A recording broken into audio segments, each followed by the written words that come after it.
value of the product is 10 lakh rupees, we have to calculate into 10%, so it will become 1 lakh rupees. To safeguard that industry, the central government going to levy the safeguard duty. If we allow those products to Indian industry or to Indian economy, so Indian industrialists or Indian producers will have to face the risk. This is also considered as an assessable value, where the imported value converted into Indian rupees.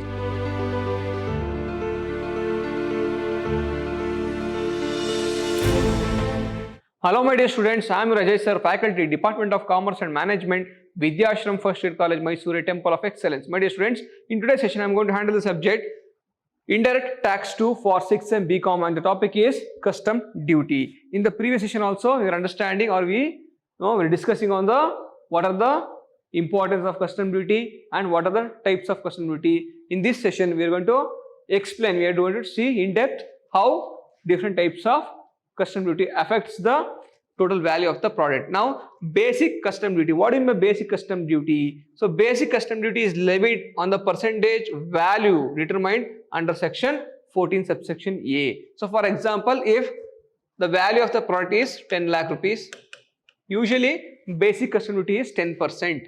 So, basic custom duty is the 10%. It is a standard amount usually we use on this. So, on the value of the product or the central rate or general rate of the present is 10% of the assessable value. If the assessable value or the value of the product is 10 lakh rupees, we have to calculate into 10%. So, it will become 1 lakh rupees. It will become 1 lakh rupees is the value. 1 lakh rupees is the basic custom duty. Next one, levied either at standard rate or preferential rate. It may change according to on the basis of government rules or regulations or notification, it may change, but we are calculating on the standard rate. Next point, basic custom duty is duty on liquor including wine at higher rate at 150%. So it may change on the basis of the government rules notification on the liquor and including wines at, we will charge basic custom duty at 150%, up to 150%. Next one, total custom duty payable generally comes to 30.8% at present if the GST is 18%. If GST is 18% is applicable to that product, so it will become 30.80%. The total custom duty will be applicable. Next point, integrated goods and service tax. So what do you mean integrated goods and service tax? So at present CVD, countervailing duty and the special additional duty have been replaced by IGST, integrated GST. Earlier we were charging countervailing duty and special additional duty. Now it has been replaced with IGST, integrated GST, except few products which are subject to the excise duty. Apart from few products which is notified by the central government, we will apply or we will levy the IGST. So IGST will be payable on a assessable value plus basic custom duty. For example, already I gave you 10 lakh rupees is the assessable value into 10% is the basic custom duty, means 1 lakh rupees. So if you add 1 lakh rupees, it will become 11 lakh rupees. On this amount, IGST will be applicable. Assessable value plus basic custom duty, we will add both the amount, then we will calculate the IGST. This duty or tax or cess shall be addition to any other duty imposed under the Custom Tariff Act. So after that also we can add, the government can add any other cess apart from this duty. Next point, additional duty, section 3 subsection 1. So what is additional duty? Additional duty which was being charged on all goods to counter the balance excise duty leviable on raw materials, components, etc. So at present additional duty is not relevant as it is subsumed under the GST. So the additional duty already we have taken additional duty under the GST. So nowadays we are not levying the additional duty. However,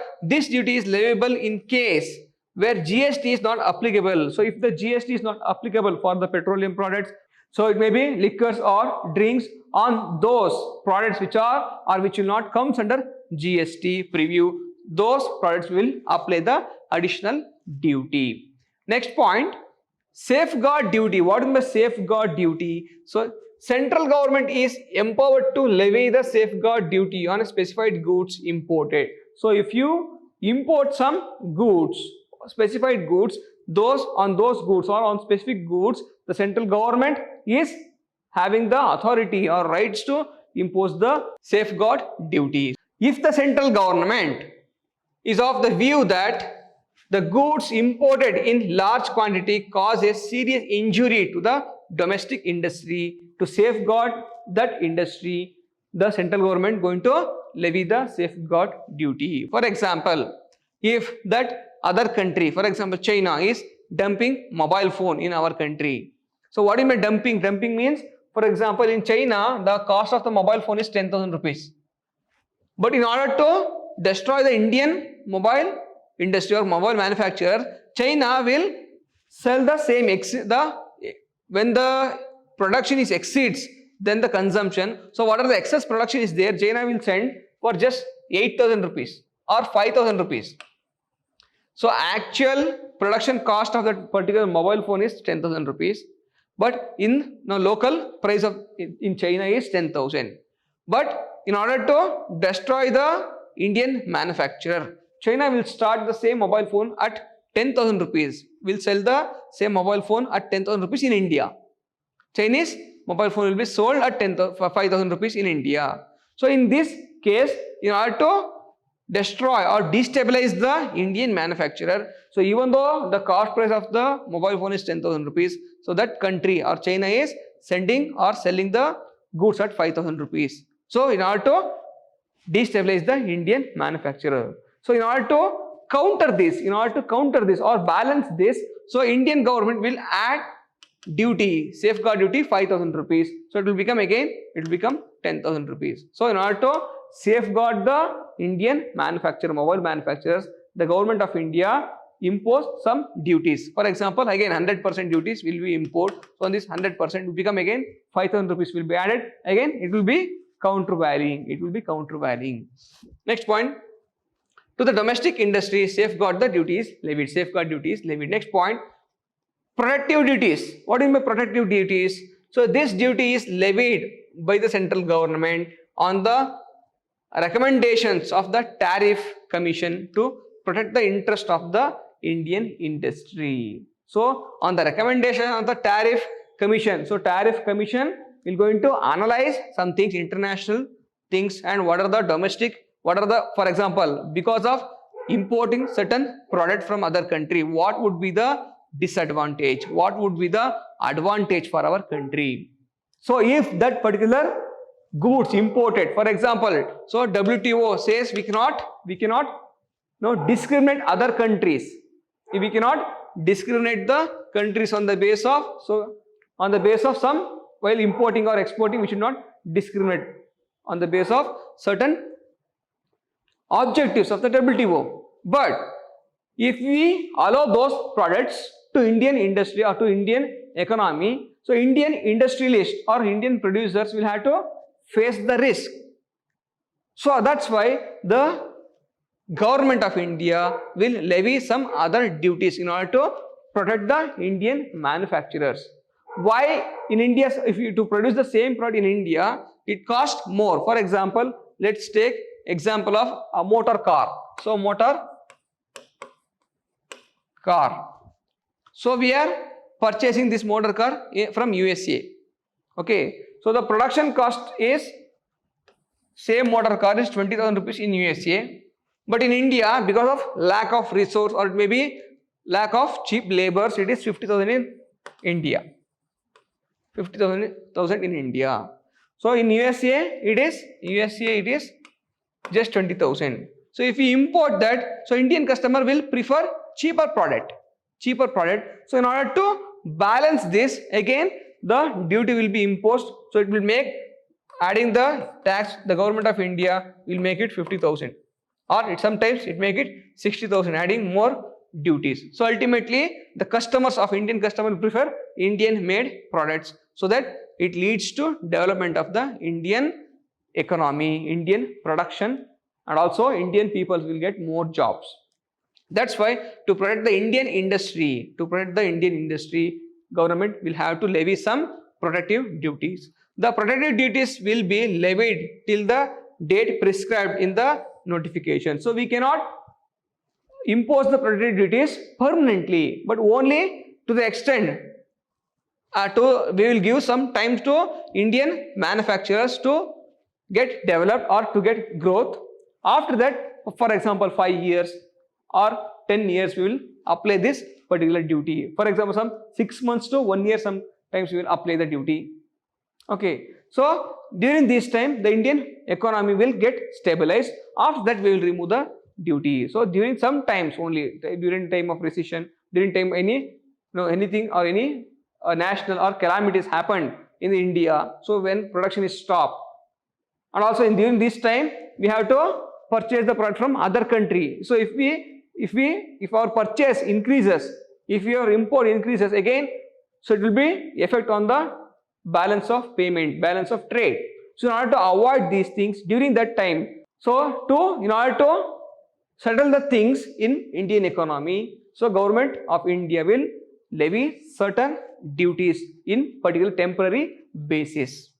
Next one, this duty is not being used since it is not compatible with WTO again. So because WTO will not accept, so we have to treat all the countries. Same way. We should not discriminate any countries. So that's why we are not using this duty. But sometimes in case of any national calamities, or in case of any man-made disaster happened, or in case of war, these protective duties will be applicable. Next point, countervailing duty. What is the countervailing duty? Already I explained you in case of dumping of products. So in order to make the both product, for example, A and B products is available, A product and B product. So we are importing B products from China. So the product A's cost is 10,000, B's cost is 5,000. Okay. So how to countervalue this? So we should add tax to the extent of 5,000. So we should make it equal 10,000 rupees. Otherwise, customers of India will prefer Chinese product only. So it will be devastating effect on the Indian manufacturers. So if a country grants any subsidy to its exporters for exporting goods to India, for example, we are purchasing the goods from UK. So we are purchasing the goods from UK, and the exporter or the country and the government of the UK will not levy tax. For, let's assume, 10,000 rupees worth of goods we are importing from UK. Okay, but the government of UK has to impose tax to the extent of 2,000. So this is the tax they have to levy, but they will not levy the tax. So in order to encourage the export to India, that UK government will not levy the tax. So it will become cheaper for the producer to the extent of 8,000. So if you add tax only, then it will become 10,000 rupees. The actual cost of the product is 10,000 rupees inclusive of tax. But the UK government will not levy the tax for the exporter. So to make the goods cheaper, in the foreign market, and to attract the customers from the foreign market, and also to increase the export, the UK government will not reduce the tax to the extent of 2,000. It will become cheaper for the exporter also, and also customers of other country also. This leads to again devastating effect, or the negative effect on the manufacturers of the Indian economy or Indian industrialist. So in order to avoid these things, so same product is available in India is 10,000. So government of India impose countervailing duty to the extent of the same duty will be applied in India. Again, it will become 10,000 rupees. So it will become countervailed. So Indian product is 10,000 rupees, and UK product also 10,000 rupees. But because of reduced tax in UK, so the UK exporter can sell the product to 8,000 rupees only. So in order to attract the Indian customers, in order to affect the or negative effect, not to give a negative effect to the Indian exporter or Indian importers or Indian industrialist. So to avoid these things, countervailing duty will be applicable. Why countervailing will be applicable? So in order to already UK government reduced the tax and the cost of the materials has become cheaper. Now we will add the tax when the goods enter the Indian market. So we will add the other 2000 rupees duty which is deducted in the UK market or UK government. We will add the tax and we will make it equal to our products available in India. This is what countervailing duty. So government can impose this duty up to the amount of such subsidy. So for example, the government of UK has given the subsidy to the extent of 2000 rupees. Same 2000 rupees will be added as tax in India. Again, the amount will be balanced. Again, the cost of the product or the manufacturing cost plus duty of the product or cost or tax of the product will become same. It will become 10,000 rupees only. Next one, if the amount of subsidy cannot be ascertained, provisional duty can be collected and after final determination, difference may be refunded. For example, if sometimes we cannot calculate what is the subsidy available in that. So we will tax 4,000 rupees. Later we will get to know that subsidy is only 2,000 rupees. Then we can refund the 2,000 rupees to the exporter. Next point, countervailing duty on subsidy can be imposed for a period of 5 years. So the rules is there. So only up to the period of 5 years we can levy the countervailing duty. This duty is levied only by way of notification. So we have to provide notification. Indian government has to give the notification how much subsidy they are deducting. So how much tax we are imposing and up to countervailing the subsidy given by the exporting countries government. Next point, anti-dumping duty. What do you mean by anti-dumping duty? So already explained you in order to avoid the dumping nature or dumping characteristics of other country. For example, so even though in UK the same product is available for 10,000 rupees, but UK manufacturers is exporting for 5,000 rupees. The excess production what he got in the UK, so he is ready to export at lesser than cost price of that particular product in order to increase the sales, in order to expand the market, and also it will gives devastating effect. It will be negative effect to the Indian manufacturers because Indian manufacturer cannot produce the product to the extent to 5,000 rupees. The cost of the product, if you produce in UK also it is 10,000 rupees. If you produce in India also it is 10,000 rupees. But UK exporter is sending the goods at 5,000 rupees because he's got excess production. So what he will do with excess production, just he will dump that production to Indian market. He will dump the production to the Indian market at a lesser price or cheaper price. That's why in order to avoid these things, when he will dump the product cheaper price, the Indian customer will purchase the foreign product. That's why the Indian government will impose certain duty and make it 5,000 rupees. They will add 5,000 rupees extra tax. They will make it 10,000 rupees only. Then both will become same. Indian product also 10,000 rupees. Foreign product also 10,000 rupees. Customers can purchase any product they want. Even though from the customer's point of view, it is a bad effect or negative effect to the customers. But in order to encourage, in order to safeguard our industries, so this type of duties are applicable. So sometimes foreign manufacturers exports goods from abroad at very low price, lesser than the price of the similar goods of domestic industry. So even though in their country it is 10,000 rupees, they are ready to export the same product for 5,000 rupees. They are just dumping the goods because excess production is there.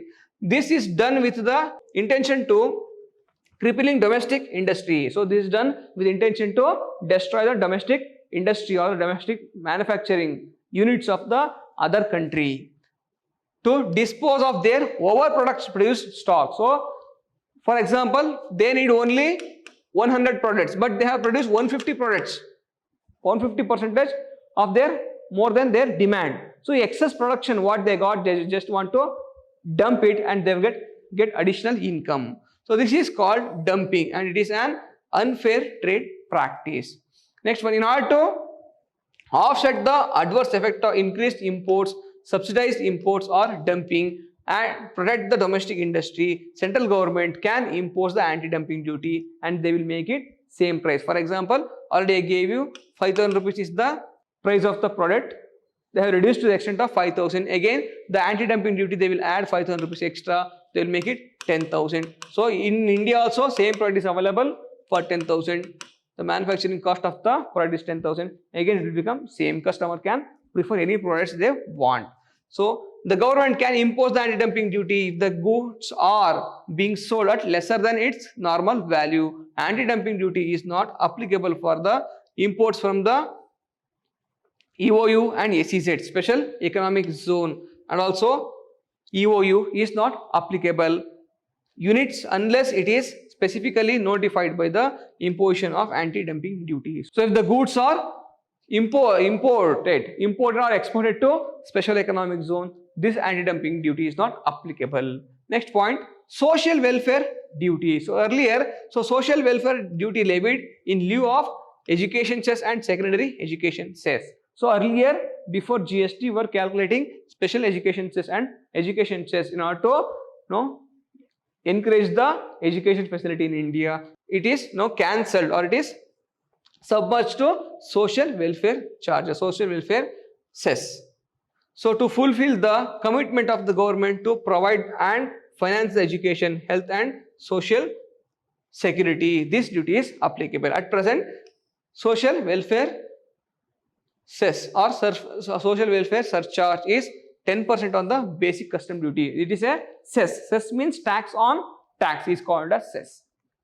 Next one, GST composition cess. So GST compensation cess would be applicable only on those supply of goods and services that have been notified by the central government. At present, GST compensation cess is levied on luxury and sin goods like pan masala and tobacco, liquor, on this luxury and some luxury goods, and also some sin goods on the, in order to avoid the bad practice of the customers, in order to reduce the addictions of the customers, like pan masala and tobacco. So this duty is levied.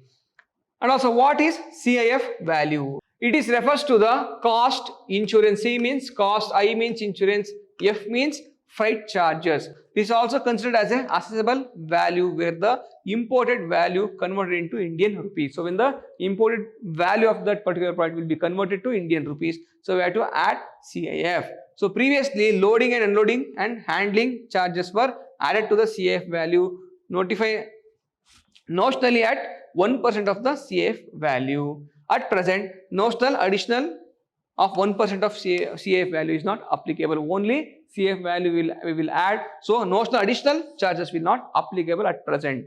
While doing the problem, we will consider these things. Next point, what is FOB, free on board or freight on board? So it refers to the free on board or freight on board. It shows the cost of delivery of goods to the nearest port. So for example, I am sending the goods to India. Okay, I am sending the goods to India. For example, Chennai port, I opt for Chennai port. So this is the cost of from USA. So USA to Indian port.